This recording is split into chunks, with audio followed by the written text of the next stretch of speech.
e-learning advisors, learning technologists, we've got educational developers, we've got people from other institutions that aren't universities or colleges. Get talking, because when you compare notes with people from different perspectives, that's where the ideas start to click in. Robin's been involved or around MELSIC for quite a while actually, but back in your own faculty here, you've done some amazing things, I think, with your health faculty.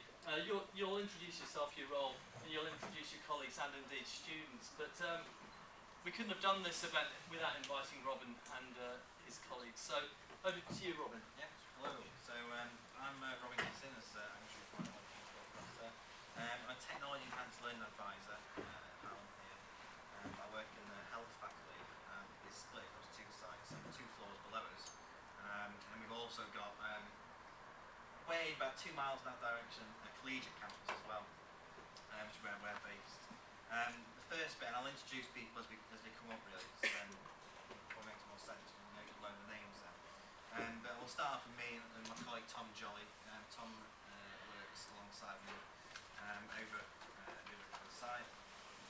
We're going to sort of start off by talking about the sort of bracketing of the whole project really, which is around the sort of mobile learning and tablet PC sort of stuff. So, as an overview for the session, it's called sort of 36 iPads, 1 faculty, 101 ideas, and because we've got 36 iPads, we're going to take a few. We're working on faculty, and there's 101 ideas or thereabouts going to be sort of given out. So, we've got a 2-phase iPad project on at the minute. Phase 1's written up, it's on academia.edu. That link there, and also this will be shared afterwards and probably on Twitter as well. If you want to go and read that. That was about how we decided to go down the iPad route, things like that. And then phase 2 is ongoing. That's more around the sort of in-class activities using more than a few different iPads and devices. Like I said, all this work is in 1 faculty. Faculty covers subject areas like sport, nursing, allied health professionals and biosciences. And then the 101 ideas part of it is we're going to show you a few ideas that have been generated by myself or academic colleagues and also academic colleagues who are here today and are currently being used live in teaching now within our faculty. As for the rest of the ideas, we'll come to that later on. So, first bit is around how we've been managing iPads in higher ed. Now, I get emails every week from people asking how the hell did you do this, because it's crazy and we tried to do it. So hopefully I'm going to give a brief sort of overview of what we've kind of done with it. Now you can see the pictures we've got there, and the first big one is our, I think it's called Braisford iPad cards. We've got a few of those. And they hold 30 iPads, and they'll charge and sync any iPad that's placed in there. And when you use the iPad configurator software, which is the one in the bottom right corner, they're also quite secure as well. They're massive, they weigh a ton, they've got loads of locks on them. But you can wheel them about. So I'm going to hand over to Tom to talk about this next bit, which is a rough idea of the project as it is now. Yeah, so just to give you a bit of a timeline of what sort of steps we went through as we went along with the project. So, if we just start with, we had originally sort of 6 iPads that we used to go out to staff on a 2-week basis. Then it allowed them sort of look into different apps that might be useful in the teaching. And we mainly focused on 3 apps in the early days of that. And then we moved on to sort of phase 2, which was we bought some additional iPads, and they were actually used for in-class activities. Now we'll touch on some of those specific ones a little bit later in this presentation. But you know, we're really starting to sort of get some good feedback in terms of how they can be used in classrooms and sort of apps that can support that.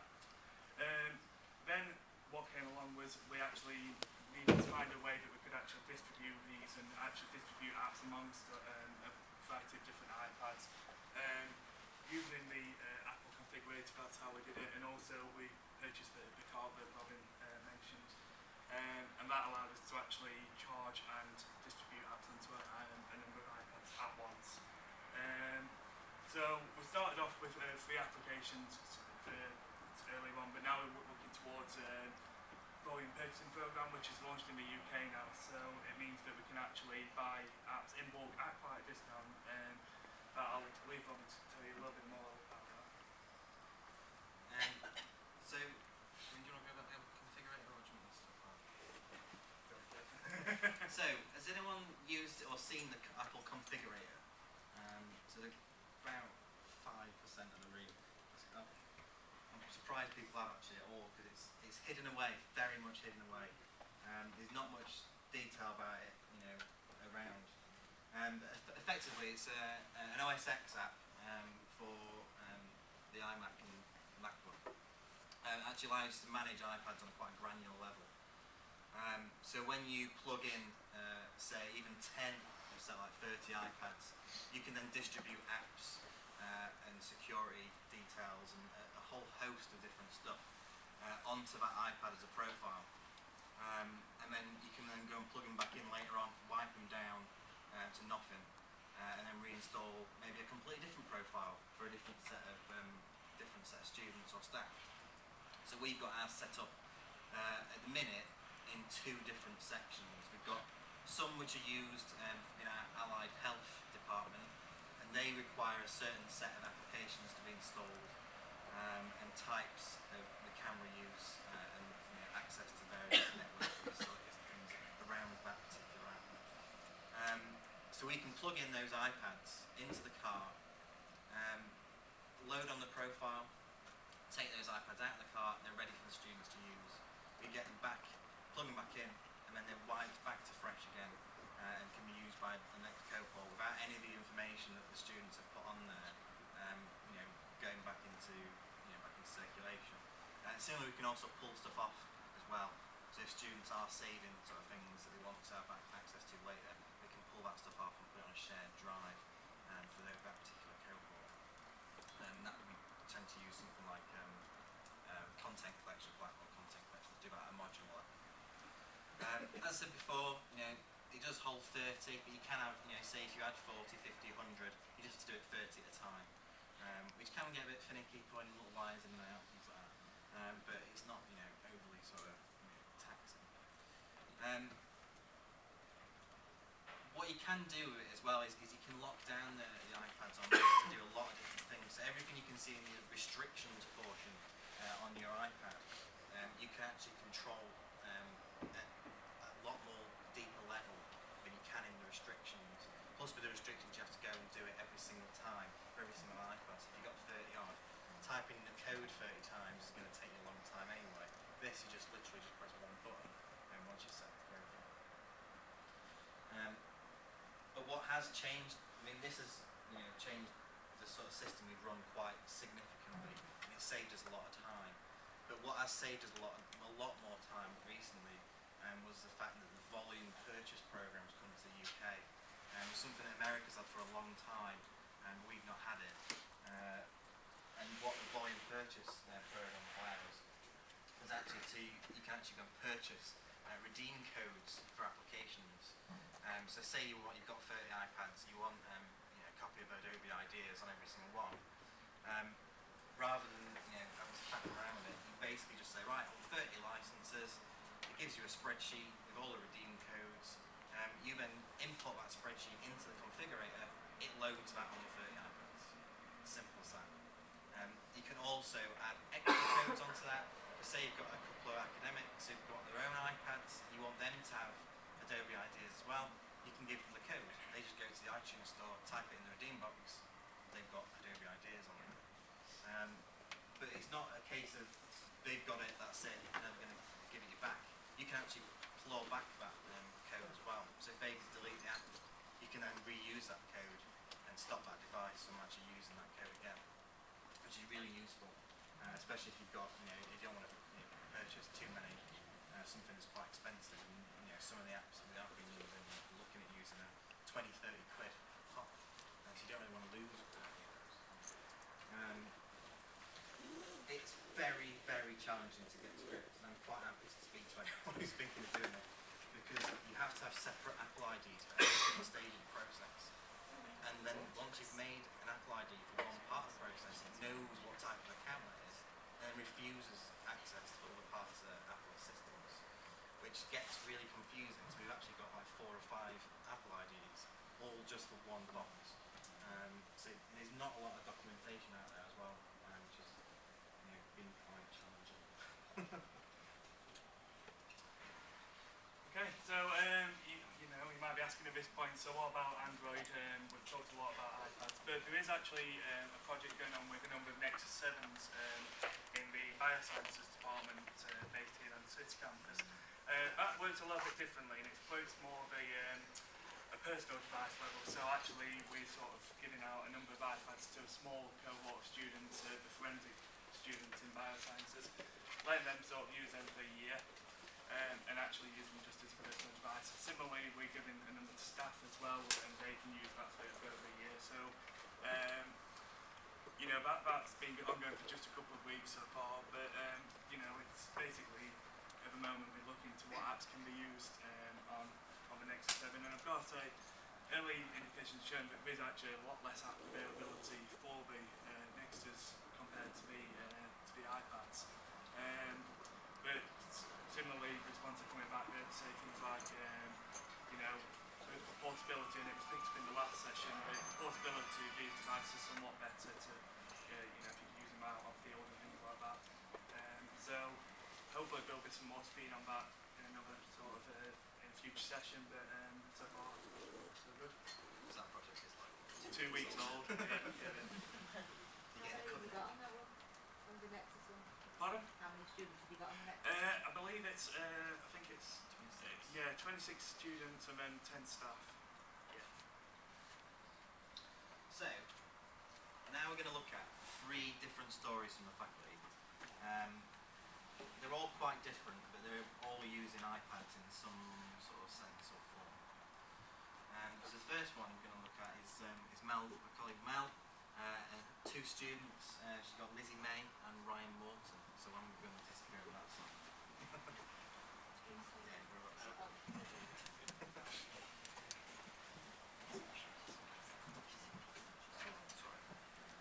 Right, so yeah, thanks Robin. I'm Melanie Lindley, I'm one of the physios at Sheffield Hallam, and I head up the cardiorespiratory education within physiotherapy. I think most of you probably, the initial thought of a physiotherapist is someone running on a pitch with a wet sponge, but we obviously have a range of specialities, and cardiorespiratory is one of the perhaps the smaller and less known specialisms, and I think from my own personal perspective is probably one that the students perhaps don't really engage with until the second year. So we have quite a bit of catch up to do in year 2, which I think is fair to say, isn't it? So we hit the ground running, and so not being a techie person, I'm very much physio hands-on, but I think what I've found over the years is that where my passion is trying to get that engagement from students and get their understanding and get them hitting the ground running. And so I've had to learn really quickly different ways of delivering our teaching and different ways of trying to engage with the students. So I just wanted to run through a couple of things that we started to do this year and started to evaluate as part of the crossover trial that we're doing. So we ran the module and to half the cohort of 105 students we delivered conventional teaching, and then to the other half we started using either 3D technology, additional technologies and mobile learning with our simulation, and also some web-based workbooks that these guys have developed and we'll talk about in a moment, using the iPads in sessions. Evaluated learning, crossed over, repeated the teaching, and then re-evaluated. So we're just in the early stages of our data collection. So that's kind of the background. So the top picture there is some of the examples of our web-based workbooks.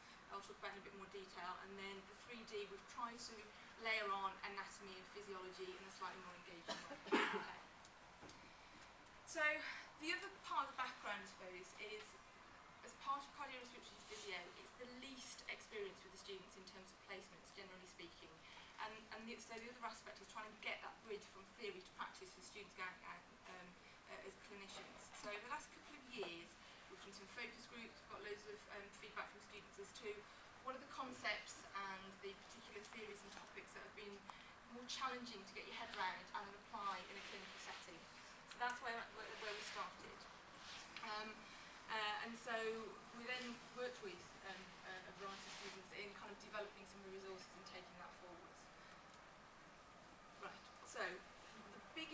done this year, I suppose, is the TED Ed resources.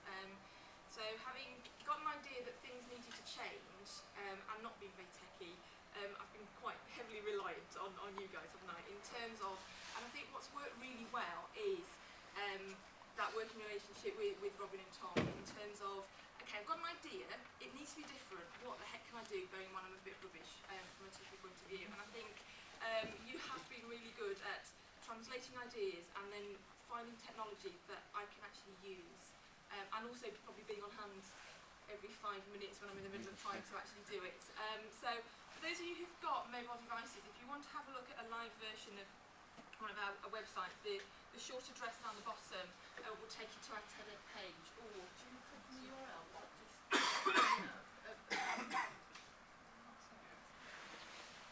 So what we did was we created 12 different TED Ed resources and housed them within the Google sites. So this is about respiratory physio interventions, so this is to help our students get their heads round the different interventions. Can you see that short URL again? Because I think quite a lot of us at the back have not been able, with it being at the bottom of the screen, to copy and paste it still. Oh, that one. So it's goo dot GOO.GL /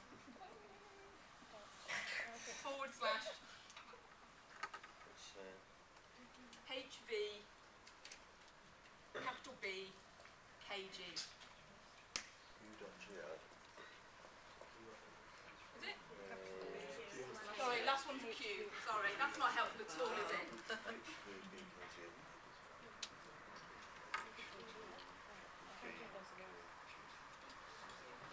Q, is it? Thank you. Good to go? Is it working? Okay. So for those who've not, so this is the Google sites, and then obviously down the side we've got various interventions. Oh, pick one. So basic interventions. So what we've done is, so the first one, as we do respiratory physio, is to think about position your patients from a breathing mechanics point of view. So what we then did was create videos to discuss the principles behind what we're doing, and then as part of the TED Ed resource was ask some questions in relation to that to develop further thinking and put in some recent papers. So can you maximise it and see if you get the okay, so go on the think group. Okay, so the students can watch the videos and then answer the various questions. And this is a translation from what was a word-based workbook where it was just a load of questions. And when we sat down and worked through what we were going to do, we kind of divvied up which bits we wanted to deliver and then which questions we wanted to keep.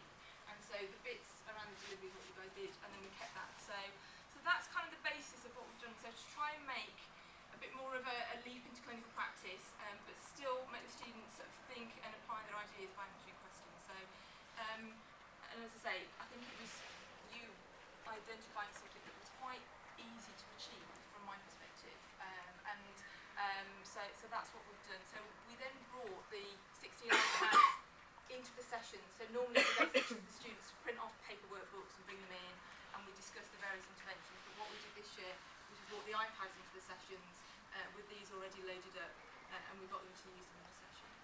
Okay.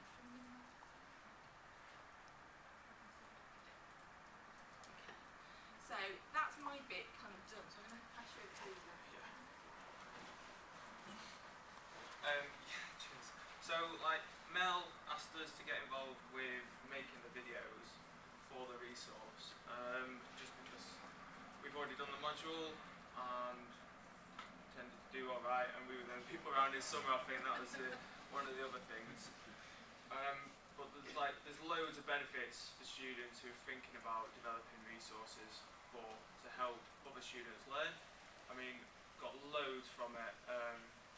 But this is just sort of a few words really about why we decided to get involved. From my own personal point of view, if I'd had access to this when I was coming into second year, it would have benefited me loads. It's something that you can access whenever you want. You can go over it as much time as you want, as opposed to just sitting in a seminar and once that's gone, then that's gone. It's up to you whether you've taken the notes or not. So having this to look at over and over again, and the additional resources where you can answer questions and further research I would have benefited from it loads. So I thought if I can do it and help other people coming into the course, not only will it help other people, help my understanding further, so able to create the videos. Yeah, I mean another important point is what we got quite a lot of feedback from was about the fact that it was mainly student based, because we did most of the videos and Mel and one of the teaching assistants had to do a few of the others just due to time. But because it was student based, other students felt like that was the level that they were expected to get. It wasn't a teacher or an educator saying loads of complicated words and then thinking, oh well, I'm never going to know it as well as them because that's what they do as their day job. Because we're students who are on the same level, they think, oh, that's a student, they're saying it to this level, I should be getting to that point, I should be able to speak properly. And through making these videos, it's also been really formative for us as students. I mean, I've learnt a lot about how I come across on a video and never realised that was how I spoke or looked. It really sort of allows for personal development and giving presentation skills. It's good for your career, thinking about in future. A big part of physiotherapy is about delivering training to other physios and in-service training, and that is something that's really come across that is really good for each of us to share whatever knowledge you've got, and this just makes it so accessible because it's on the internet. 3G, you can access it if you're on the bus, if you're on the tram, into uni. You've got 3G, you get it on your phone, go over it before the lecture or on your way home. You've learned something new and you're just going in to reaffirm your learning. We've got some other points. We've got some student feedback. The main points that have come across is that the videos are long enough to contain the relevant information but short enough so that the students don't get too bored. Again, with the additional questions, they can go back to it if they want to. And like Ryan said, it coming from students as well is another good benefit that you can read if you want to. I think one of the earlier almost like precautions was that didn't want to give everyone too much on a plate, and I think that the setup where there's the videos with sort of the majority of the relevant information on, but then there is further points, there's the think, and back on the website there's also a dig deeper part where it questions you to think about what you've actually learned from that video, what further learning you need to do, so you're reflecting on your practice, and then there's also links to further reading for journals and just improving yourself. So it's not spoon feeding, but it's giving you accessible information in like a good style really. This is just a quick screen shot from the module evaluation forms that we do. So we're in the middle of delivering this this academic year, and the module is just completed. So as we speak, there are still students doing summative practical assessments. And so as they come out of the summative assessment, we're asking them to complete the module evaluation form that we've done as a Google form this year. And we have very extensive module evaluation forms, don't we? Where we ask millions of questions. And this was just one that I was allowed to add in to evaluate particularly the TED Ed resources that we've done. So we're asking about the 3D, we're asking about simulation, we're asking about all kinds of things. But so this is the two groups that have gone through in the last 2 days. So there's only 18 out of the, there's only 35 out of the 104 students have responded so far. And so this is just a quick sort of shot really of the responses. So 74% of the students so far either mostly or definitely agree that the video workbooks have improved their knowledge and understanding. I think that's really good. I think that's a huge thing to take away from it. A little bit of background, the 4 that definitely disagreed, there's 2 students who definitely disagreed with every single question on the whole of that module evaluation form. So they either hated my module, fair point, or there might be a slight skew there, but in terms of that spread over results, it's quite encouraging the first time we've done it, and something that we started sort of over summer really, so it's quite encouraging so far. I mean, just to summarise, really, it's been a really enjoyable experience for us to take part in. I'd definitely encourage any other student who's thinking about getting involved with your educators and the learning team in developing something, I'd really, really encourage them to do it. It's been And for the record, I'm not paid you to say yeah, that. no, I'm not getting paid. Gave up our time willingly. It didn't take as long as you thought. It was a day recording the videos, a day doing the work to be able to do it, and a few days editing. Yeah, so you took a day recording, I took a day editing, and then a day just to create all of the 12 TED resources and the Google site. And for someone who isn't techie, that's not bad going. So it is quite user friendly. So yeah.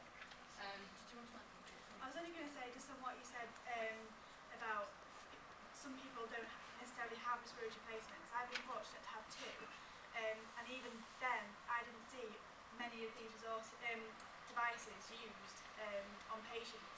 So I think it's good to be able to see it before the clinical setting, so that you've got that background knowledge as well, and you can sort of use it then.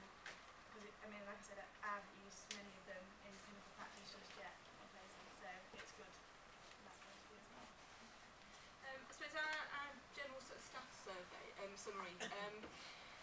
From a personal perspective, I've had really varied engagement with the teaching team across the module, and again, I think it's because historically physio is quite a practical subject, and so I think it's a work in progress and getting full engagement across the teaching team. It's certainly identified a load of my own personal development needs, so thankfully you guys are on hand to help me with that. And it really, particularly sort of the TED Ed and the 3D, made me really take a step back and think from a pedagogical point of view, what am I trying to achieve, and made me really deconstruct how I approach a lot of the teaching. I think that was quite nice to just refresh things really. And I have to say, it has been a really enjoyable experience. It's been good fun. And one of the comments, the speech bubbles of "I'm loving the videos," was actually a student who stopped me in the corridor the other day, kind of last week, and just went, "I had no idea what I was doing before those videos. I'm loving them. They're great." So that's why we kind of added that in. So it's quite nice to get that kind of feedback from students. A round of applause for our students.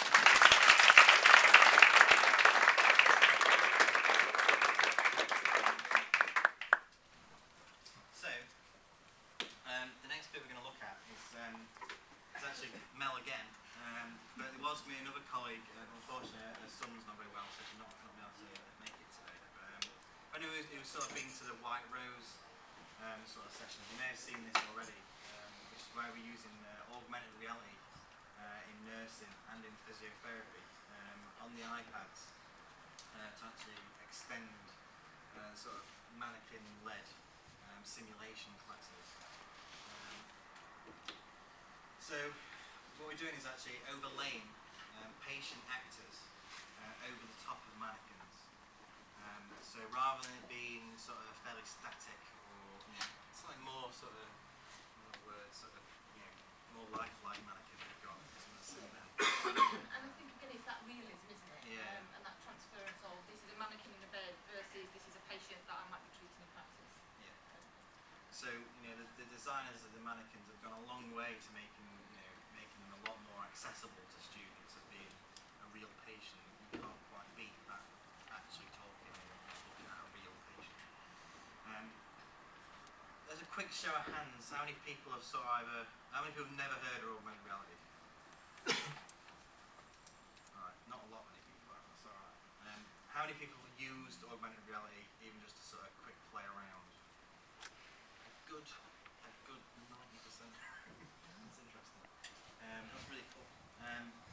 So for the few people who aren't sure what augmented reality is, essentially it's a technology where you can actually augment a layer of information over the top of live video or something similar, using like a tablet or a phone or a PC as well, or a Mac.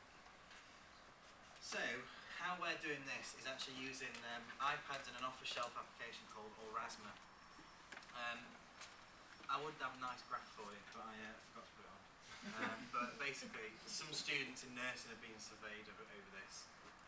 Since I wrote this, even in the last few weeks, it's gone over 100 students. It's more like 200 students now. There's another course ran through, and the physio stuff as well. 104 physios. So another 104 physios. So it's actually had a lot of of students using it.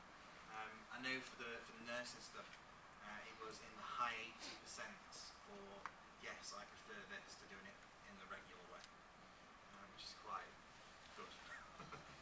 And it was a graph that was went to the side. There was no entrance, and I really don't like this sort of side, which was amazing.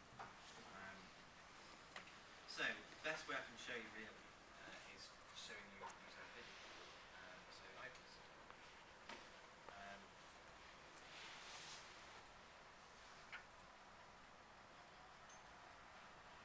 This is one of our clinical skills labs. And there's the sim man. You know, he looks a bit plastic. He's also not a 70-year-old arthritic woman. So that's where the students get a bit sort of confused, is they're trying to work on someone and it's quite definitely a man. Especially when you have to do, let's say, under the trouser examinations, because it's got, you know, the relevant bits for a man.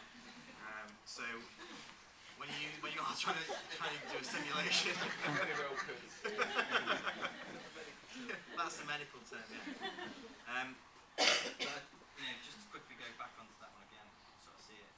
So effectively, what we've got is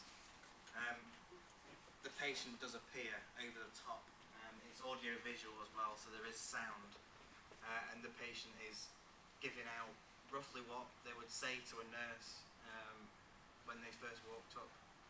You know, the sort of general sort of things. You know, who I am. I'm this age. I'm and a bit of a problem with such and such, and you know, just as an introduction to that scenario essentially. In physio, you use it slightly differently, haven't you? But Yeah, so from, again, cardiorespiratory point of view, we use the sim man for our students to develop their assessment and treatment planning for patients with breathing difficulties. And so we actually use it as their summative assessment. And what we found over the last couple of years, the students got really formulaic with the assessment and they know what to ask. And then the clinical reasoning and problem solving they struggle with because they struggle to apply it to a clinical context. So we videoed a member of staff who'd got a really bad chest, and he was looking at me Braisford and had a really bad cough. Put him on some pretend oxygen in pyjamas and did that video script. So rather than patient actors, fellow tutors, but kind of did that again, that dialogue of how's your body been, when's, you know, how's it been getting worse, you know, are you coughing up the phlegm, you know, etc., and did that. We normally give, it's a little bit of paper information to the students, so again, just to give them a bit more context to it, which seemed to be quite positively received. and for the students as well, it's really good because they don't actually have to do anything other than stand there and hold an iPad and just go like that, and it just appears automatically. Because that's how it works. You have to pay attention. You have to pay attention. But the interesting one is that what we found with the nurses was they actually like to listen to it twice maybe, which they may not actually be able to get normally, because they would, you know, oh, can you just repeat that whole thing again? And the patient would probably go, no. Whereas this, they can actually give it a good run through. We actually found, when I was doing a bit of observation of it, the first student did it, you know, watched it through a couple of times. When they're sort of, and it's difficult to explain, but they did it in 4 sections basically.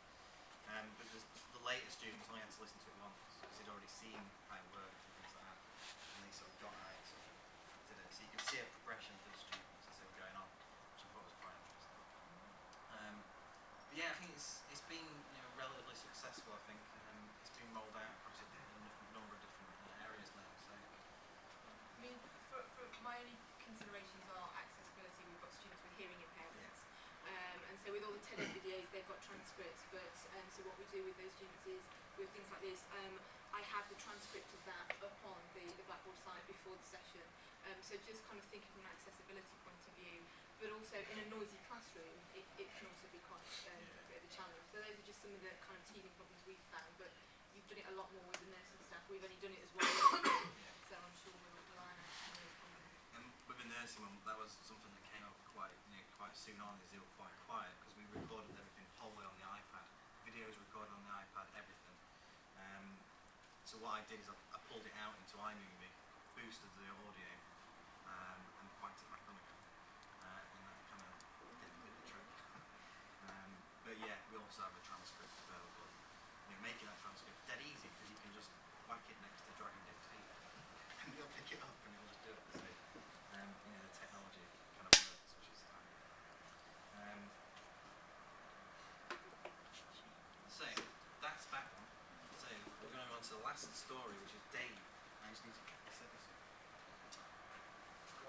Robin does that. So I'm Dave Ridley. I work in the sport department. Most of my work is with PE students, those want to go on and become PE teachers. I suppose a little bit of context.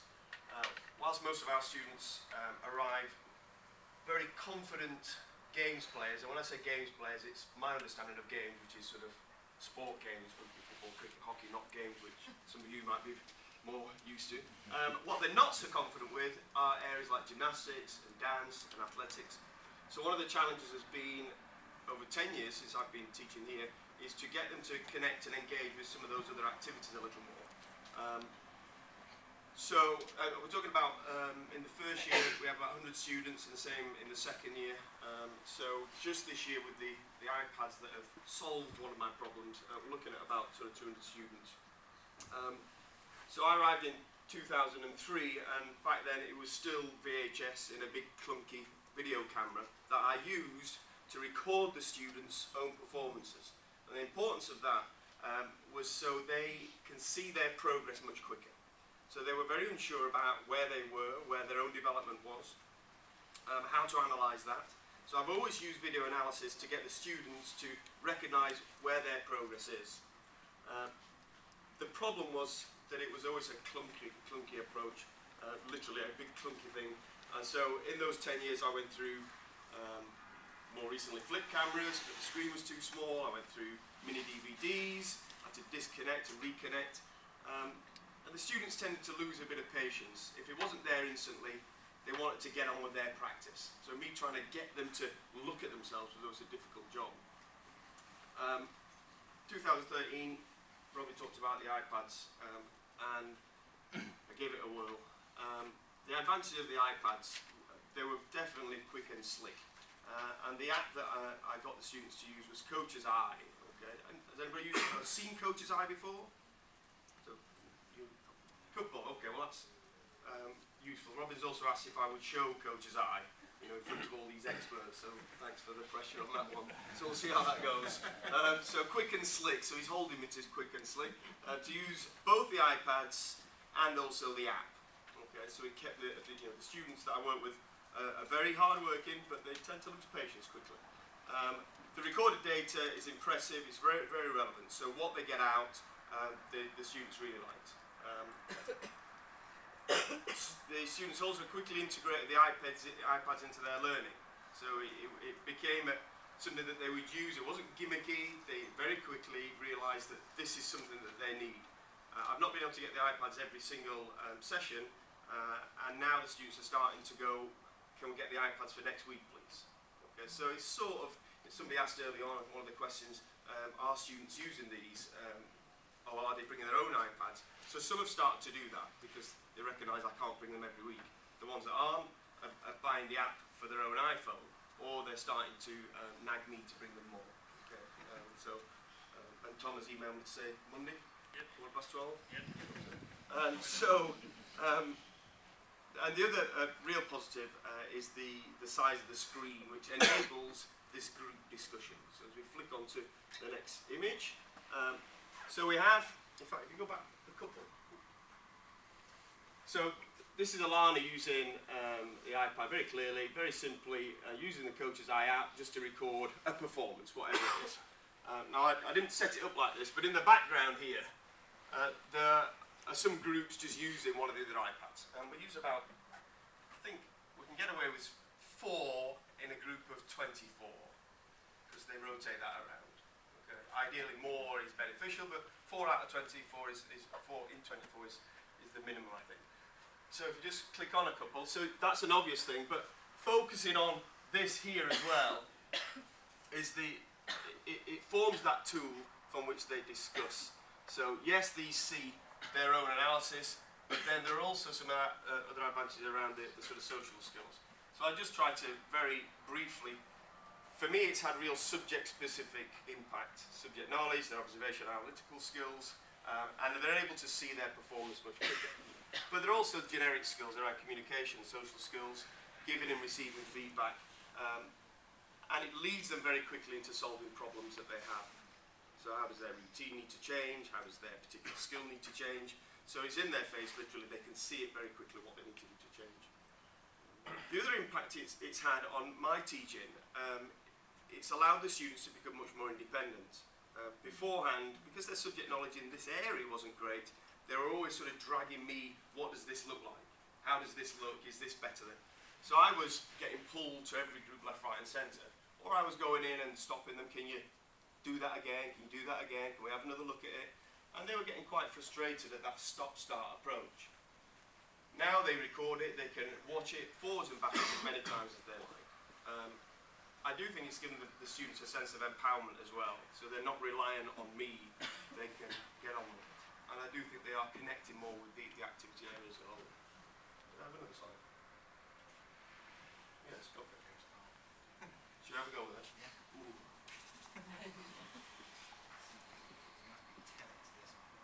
Okay, I can go with that. I will argue if things go wrong that I've empowered the students to become experts at this. Rather than, okay. Are there any from previous that you want to know? Okay. So, alright, so there we go. Okay. This is a bit odd. So at the top corner here is the camera. The top left-hand corner is what I'm going to press, and hopefully, whee, there you go. Okay. The far right. Oh. Sideways on the thing. Can we resolve that or not really? If you just record.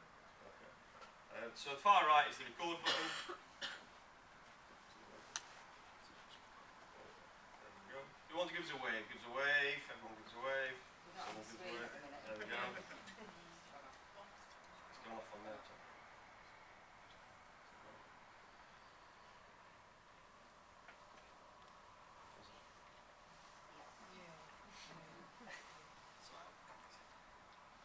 We're happy with that. So in a gymnastic way, if I could ask you all to lie on your side. So yeah, with a crick in the neck, get claiming. So it's a record point to record and press again to finish. And then the latest video comes up. The students can analyse, and that's the key to it, is they analyse whatever's going off, and then when people start to wave a little bit or do something when I'm asked. And then the beauty, we've got this scrolling mechanism at the bottom, which allows them to go forwards and backwards. And clearly in a gymnastic or a movement capacity or whatever it's going to be, that just rewinding to get exactly where they want and talk through at that point, because it'll automatically pause. So then they can discuss whatever the issue is. It has some other functions on the side where you can highlight different areas and you just clear it whenever you're ready. I do also think you can double tap and it'll come up. So various boxes or arrows, you can change the colours as well. And just have a play around with that. And when you're ready, sorry, should I highlight you there? So looking interested. I'd say that's an interesting face. And then clear, and then we'll find someone who's less interested. You know. So hopefully you. And there's also voiceover as well. So what you can do afterwards, once the recording's there, you can just voice over and record on top, so you can comment on top of that. So in terms of the app, it is slick and quick. The students have found it very useful, and it has revolutionised aspects of my teaching anyway, to give the students much more responsibility, ownership, and independence. I'm happy to take any questions about that app if there's anything specific. I haven't done any feedback or any evaluation of its impact. It is good reaction at this point. It's anecdotal. I see the students use it more. When I say that the app is £2.99 and it doesn't get the students, I think that's an indicator that they see the use in it. Getting £2.99 out of students can be, I guess, the biggest indicator whether it's worthwhile for them. Will you pay £2.99? Yeah. There you go. You pay 50 quid for textbook, something like that. You can use whenever you're around. Probably good for like normal day as well. And we've never met before, have we? Oh. Any questions?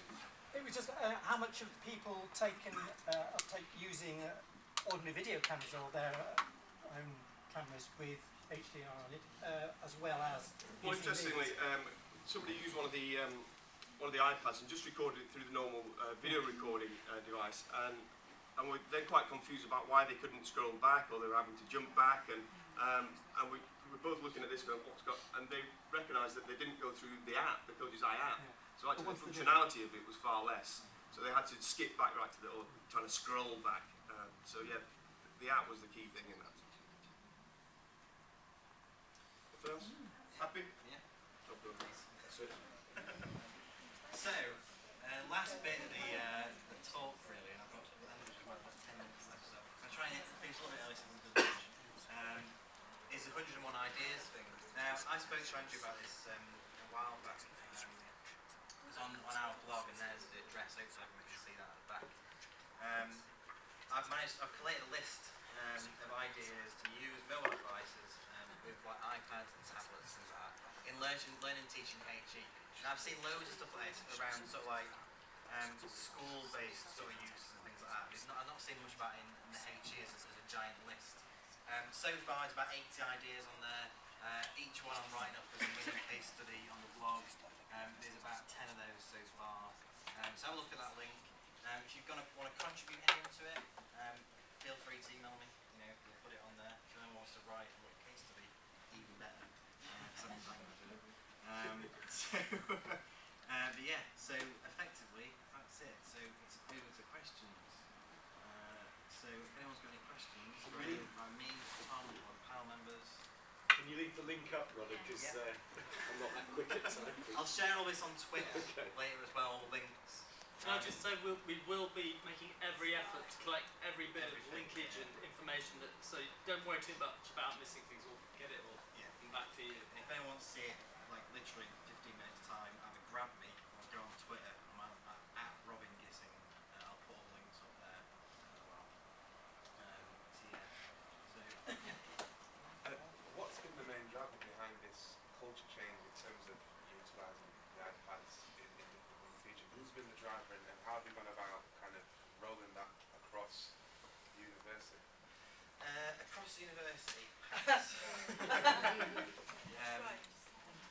within our faculty, it's been probably a combination of academic staff who've been asking for it, and me and my colleagues and my line managers who've been sort of saying, we're getting this feedback, we should be moving this forwards.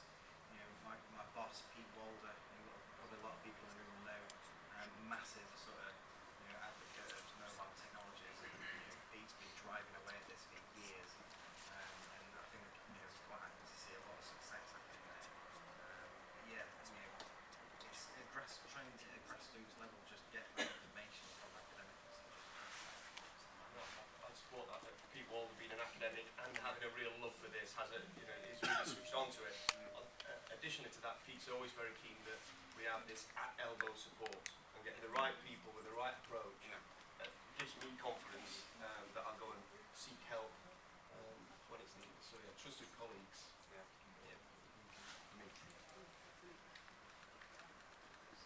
Any more questions? Yeah. I'm just wondering how you manage a situation whereby perhaps a teaching team perhaps would have bought a batch of iPads because they think it's going to be the next great thing to use. They've arrived and they're not quite sure what they're going to do with them. How do you coach and support that side of things? The first bit wouldn't happen at SHU, I'll tell you that. They would have said but if there were things, what we've got is an app catalogue which I'm developing at the minute. So when we have had subject groups who've not so much gone and bought their own set and brought them in, but have managed to go through the IT processes to get them for their department, then we've gone to them and said, well, look, these are things we've identified as being might be something you're interested in for your subject group, so subject-specific applications, things like that. But also just letting them try it out. We've got 4 iPads that we loan out for 2 weeks. And we've said, yeah, here we go, we've got 20 quid. I want to do one of those gift card things. Knock yourself out, buy some stuff you might find interesting. Bring your colleagues into that discussion, have a team meeting, and work it out that. And I think that's how the physio stuff worked really, wasn't it? There's a lot of sort of discussion around what applications could be used. Yes, and you'd already created a huge spreadsheet for different usage and for that. And yeah, we've got the 4, and through your communication and Pete order as well, in terms of go out to team, try it, have a think, come back to you, and we did that over summer, didn't we, I think, and a lot of staff started to generate ideas, and then you kind of helped us achieve those ideas. Do you sit down and unpick the curriculum or the scheme of work to actually see at which points during the whole programme they'll be most effective?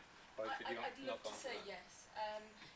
For my module, very much so, but I think staff who are engaging with it have just started to go, ooh, that would be great for this session, and so it's about accessibility and booking them, and so it's not quite as organised as it could be. But it's working, obviously. Yeah, at the moment, yes. I think a lot of it's been problem solving rather than curriculums. So that's but it's been our big problem. Projects, but it has been curriculum. So just their more structure, which is good to have both. Me? Oh, okay. I can't remember who mentioned using drag and dictate for transcription, Probably me. but I was really intrigued by that because I've used drag and naturally speaking for a long time and I've tried to use it for transcription, never had any success. Yeah, it was Because me. Because the Let me training say, enrollment period. This is where I realised we were onto something, because like you've said you've always had to train it, haven't you? No good. Somehow, it might be my accent, but I don't think so. It just works. When I do these cards, it just works. You know, these challenge cards I mentioned. And you know, in this sort of situation where you're out there in the field and you're trying to make notes and you're talking to people. I think what the app for What I was wondering is if you've used it with students. It's our students who told us about it actually. Okay. Yeah, I got engineering. it. Because if you do a focus group or something, if you could transcribe that while you're actually doing it. It can only do short amounts of text, but it copes with any accent, anything. Some students who brought it to me about 3 years ago and said, look at this, you don't need to train me. So it's for short statements, it's brilliant. Okay, thank you for that. I suspect it works a lot like Siri, where I think it takes small chunks of the text out onto a database and actually uses that to analyse it. I think Google does it now on their actual keyboard. You can talk to it and you'll do it on the surface. Yeah, Rob, another excellent presentation. Thanks. I'm really keen in trying to understand how this excellent practice is going to be scaled up across your institution. Have you any idea, because you're doing that from a very localised area, what is the institution, and they obviously recognise that it's going on, what are they doing about it to try and make it more mainstream? And I'm saying this to Andrew as well, because I know he's... Yeah, and you're the faculty, I'm the institution, and I'm not technology enhanced learning, but obviously I've got an interest. Yeah, I'm head of innovation at this place. We're looking at people doing real stuff. You know, it's case studies, real stories. That's why events like this are so important, because we need to understand what the benefits are and the realities and the barriers as well. That's why we do challenge cards. We need to know and surface the challenges and be realistic. With that data, all of our institutions can actually start to assess this and look at implementing it. That's our approach in Melbourne. It's our approach here at home as well, to know what we're dealing with and to look at the opportunity. You only really get that sense by hearing people talk in situations like this.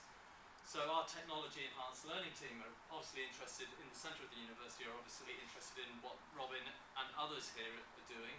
And you know, then we do what institutions do, which is write papers for academic board and whatever, and say this is what we've got to be doing. So we're learning, we're trying to learn fast, but it has to come down to people sharing